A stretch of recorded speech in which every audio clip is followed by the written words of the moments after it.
पाकिस्तानी रक्षा मंत्री ने भारत को लेकर कही ये बात। पाकिस्तान के रक्षा मंत्री ख्वाजा आसिफ ने उम्मीद जताई है कि भारत में आम चुनाव के बाद दोनों देशों के रिश्तों में सुधार आ सकता है।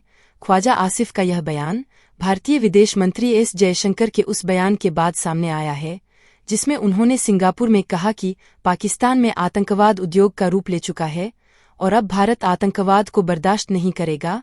सोमवार को इस्लामाबाद में पाकिस्तानी संसद के बाहर मीडिया से बात करते हुए पाकिस्तानी रक्षा मंत्री ने कहा कि भारत के साथ हमारे रिश्ते वहां आम चुनाव के बाद सुधर सकते हैं।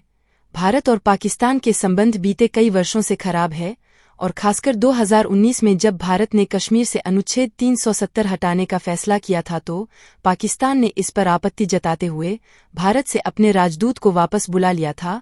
तभी से ही दोनों देशों के संबंधों में कड़वाहट जारी है। पाकिस्तान का कहना है कि भारत को पहले जम्मू कश्मीर में लिए गए अपने एकतरफा फैसले को वापस लेना होगा, उसके बाद ही दोनों देशों के संबंध सुधर पाएंगे। हालांकि भारत ने पाकिस्तान की इस सलाह को सिरे से खारिज कर दिया है।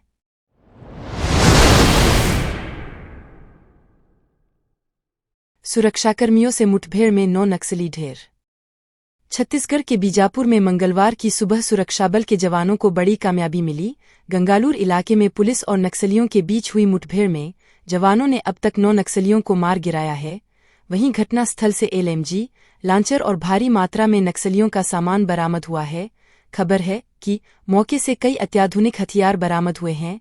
पुलिस ने बताया कि सोमवार की रात DRG, STF, कोबरा व CRPF की संयुक्त पार्टी सर्च अभियान के लिए गंगालूर इलाके में रवाना हुई थी। अभियान के दौरान मंगलवार की सुबह 6 बजे के करीब गंगालूर थाना क्षेत्र के लेंड्रा के जंगल में पुलिस की नक्सलियों के साथ मुठभेड़ हो गई। शुरुआत में इस मुठभेड़ के दौरान पुलिस जवानों ने 4 नक्सलियों को मार गिराया। मौके से जवानों ने नक्सलियों के शव सहित एक LMG, ऑटोमेटिक हथियार, BGL लांचर व भारी मात्रा में हथियार तथा गोला बारूद दैनिक उपयोग की सामग्री जब्त की। पुलिस ने दावा किया है कि मुठभेड़ में कई नक्सली घायल भी हुए हैं। इलाके में सर्चिंग अभियान जारी है। खबर लिखे जाने तक मरने वाले नक्सलियों की संख्या 9 पहुंच गई है।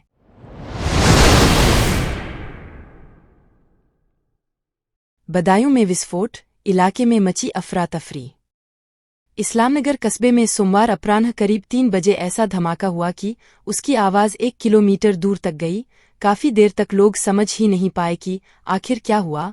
जब दूर से लोगों ने मोहाली मोहल्ले में धूल का गुब्बार उठता देखा तो लोग उस ओर दौड़े। मोहल्ला मोहाली निवासी अख्तर का 2 मंजिला मकान बदायूं बिजनौर स्टेट हाईवे किनारे बना था। उसके मकान में 2 दुकानें थीं। दुकानों के नज़दीक में ही मकान का दरवाज़ा था और उन दुकानों के पीछे कुछ खाली जगह पड़ी थी।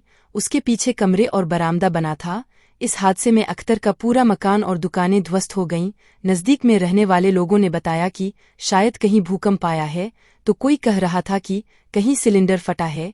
आपको बता दें कि बदायूं के इस्लामनगर कस्बा स्थित एक मकान में आतिशबाजी बनाने के लिए अवैध रूप से रखे बारूद के भंडार में सोमवार दोपहर भीषण विस्फोट हो गया। इससे 2 मंजिला मकान जमींदोज हो गया। मां बेटे की मौत हो गई, जबकि 2 बेटियां घायल हो गईं। दोनों को निजी अस्पताल में भर्ती कराया गया है।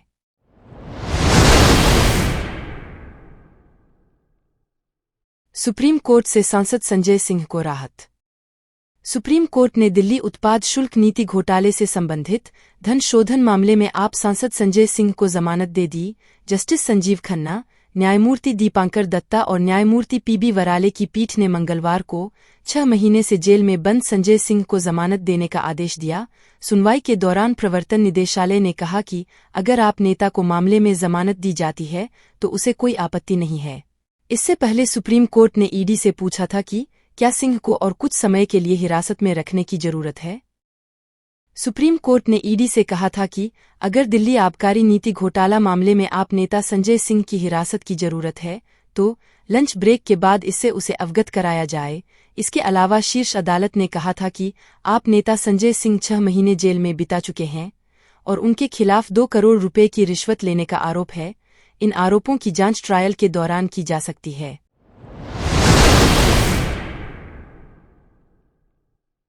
आयुष्मान भारत योजना पर नया अपडेट। आयुष्मान भारत योजना के लाभार्थियों के लिए बड़ी खबर है। केंद्र सरकार ने central government health scheme beneficiary ID को आयुष्मान भारत हेल्थ अकाउंट से लिंक करना जरूरी कर दिया है। स्वास्थ्य एवं परिवार कल्याण मंत्रालय ने अपनी एक प्रेस रिलीज में इस बारे में जानकारी देते हुए कहा है कि लाभार्थियों को अपनी बेनिफिशियरी आईडी को आयुष्मान भारत हेल्थ अकाउंट से 30 दिनों के भीतर लिंक जरूर कर लेना चाहिए। आयुष्मान भारत योजना को प्रधानमंत्री जन आरोग्य योजना के नाम से भी जाना जाता है। इस स्कीम की शुरुआत केंद्र सरकार ने साल 2018 में की थी। इस योजना के माध्यम से भारत सरकार देश के गरीब लोगों को 5 लाख रुपए का स्वास्थ्य बीमा कवर प्रदान कर रही है।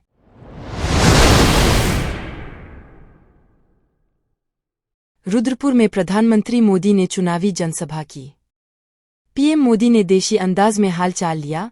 पीएम मोदी ने कहा कि भीड़ को देखकर यह तय नहीं हो पा रहा कि यह प्रचार सभा या विजय रैली। मैदान में बैठे लोगों को धूप लगने पर पीएम मोदी ने कहा कि भीड़ के लिए पंडाल छोटा पड़ गया है। जितने लोग अंदर बैठे हैं उससे ज्यादा लोग बाहर धूप में तप रहे हैं। हमारी व्यवस्था में कुछ कमी रही, इसके लिए मैं क्षमा मांगता हूं। आपको विश्वास दिलाता हूं कि धूप में तपने की आपकी तपस्या को बेकार नहीं जाने दूंगा। इसे विकास कर करके लौटा दूंगा। आपके प्यार के लिए मैं आपका बहुत आभारी हूं। कहा कि यह चुनावी सभा भी ऐसे क्षेत्र में हो रही है जिसे मिनी इंडिया कहा जाता है। कहा कि यह देवभूमि और मिनी इंडिया का ही आशीर्वाद है कि वह उत्तराखंड की पवित्र धरती पर आए हैं। उन्होंने कहा कि उत्तराखंड के प्रति भाजपा का जो प्रेम जग जाहिर है, हमें उत्तराखंड को विकसित राज्य बनाकर सबसे आगे लेकर जाना है। इसके लिए केंद्र की भाजपा सरकार कोई कोर कसर नहीं छोड़ रही है।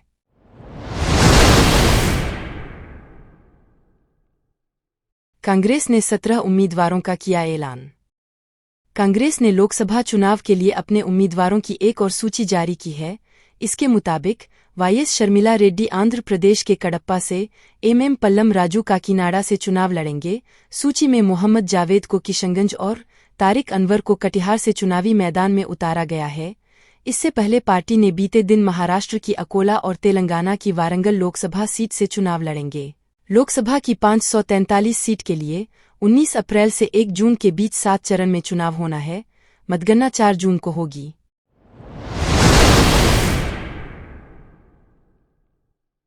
लोकसभा आम चुनाव की घोषणा होते ही दाहोद जिला सेवा केंद्र स्मार्ट सिटी ग्रीन बिल्डिंग में एमसीएमसी नियंत्रण कक्ष चालू किया गया है।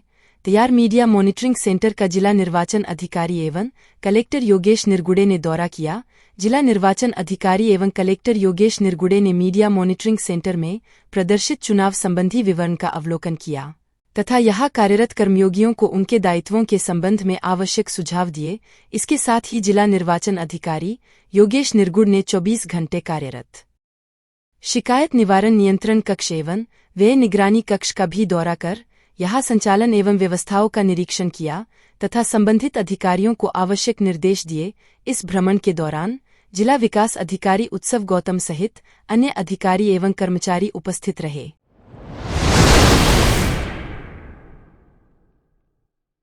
पीपलखेड़ा टीएस वेयरहाउस पीपलखेड़ा में गेहूं तुलाई का शुभारंभ।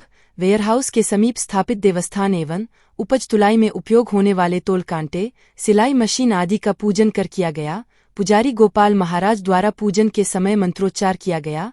शुभारंभ होते ही पूर्व निर्धारित किसानों द्वारा तुलाई के लिए उपज लाने का क्रम शुरू हो गया।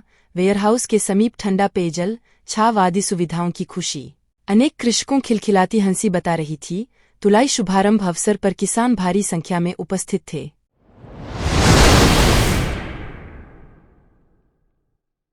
भारत को मिलेगी सुरक्षा परिषद की स्थायी सदस्यता। भारत को संयुक्त राष्ट्र सुरक्षा परिषद की स्थायी सदस्यता जरूर मिलेगी, लेकिन इसके लिए एक बात का ध्यान रखना होगा। इसके लिए कड़ी मेहनत की जरूरत है। ये बातें विदेश मंत्री एस जयशंकर ने गुजरात के राजकोट में बुद्धिजीवियों के साथ बातचीत के दौरान बताई।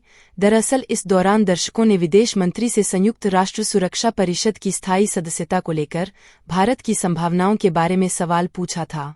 विदेश मंत्री ने कहा कि संयुक्त राष्ट्र का गठन लगभग 80 साल पहले हुआ, जब चीन, फ्रांस, सोवियत संघ, यूनाइटेड किंगडम और संयुक्त राज्य अमेरिका ने इसकी सुरक्षा परिषद का स्थायी सदस्य बनने का फैसला लिया। उन्होंने कहा कि उस समय दुनिया में लगभग 50 स्वतंत्र देश थे, जिनकी संख्या बढ़कर अब 193 हो गई है, लेकिन अब भी 5 देशों ने परिषद पर अपना नियंत्रण बनाए रखा है। एस जयशंकर ने कहा कि अब दुनिया भर में यह मांग उठ रही है कि संयुक्त राष्ट्र सुरक्षा परिषद में बदलाव होना चाहिए और भारत को एक स्थायी सीट मिलनी चाहिए। उन्होंने अपनी बात को आगे बढ़ाते हुए कहा कि यूएनएससी में निश्चित रूप से स्थायी सदस्यता हासिल करेंगे, लेकिन कड़ी मेहनत के बिना कभी भी कुछ भी बड़ा हासिल नहीं किया जा सकता।